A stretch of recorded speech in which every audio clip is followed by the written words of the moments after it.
মা বাবা, তোমরা এটা ঠিক করছো না। আমি পশুদের সাহায্য নিঃস্বার্থভাবে করি, কিন্তু তার বদলে তোমরা তাদের দিয়ে কাজ করাচ্ছ। আমাদের কথা যদি ভালো না লাগে তাহলে চলে যাও। ওরকম মেয়ে আমাদের চাই না, যে বিনামূল্যে জঙ্গলকে সেবা করে। তাহলে চলে যাও এইখান থেকে। নিজের মা বাবার মুখে এই কথা শুনে মিনকি পাখি উদাস হয়ে সেখান থেকে উড়ে যায়। এক মিঠু পাখি যে এসব দেখছিল সেও ওর পেছনে উড়ে যায়।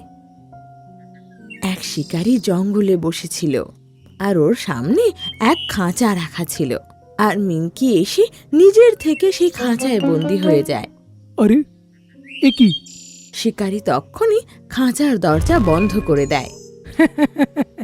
খুব ভালোই হলো, বিনামূল্যে কিছু না করে শিকার পেয়ে গেলাম। এটা ঠিক হয়নি, কিছু না কিছু করতেই হবে। মিঠু তখনই জঙ্গলে ফিরে যায় আর সব পশু পাখিদের ওই ঘটনা খুলে জানায়। সব পশু পাখিরা মিলে মিঙ্কুর মা বাবার কাছে যায়।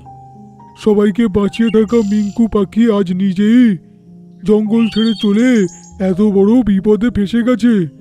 কেমন মা বাবা তোমরা? নিজের মেয়েকে এরকম ঝুঁকি নিতে দাও কেন? যাই করেছি আমরা অনেক দুঃখিত। আমরা এক্ষুনি যাচ্ছি বাঁচাতে। এইভাবে গেলে কোনো লাভ হবে না, শিকারী তো তোমাদেরকেও ধরে ফেলবে। একটা উপায় বার করেই তারপর যাব আমরা। সবাই ধীরে ধীরে সেখানে পৌঁছায়।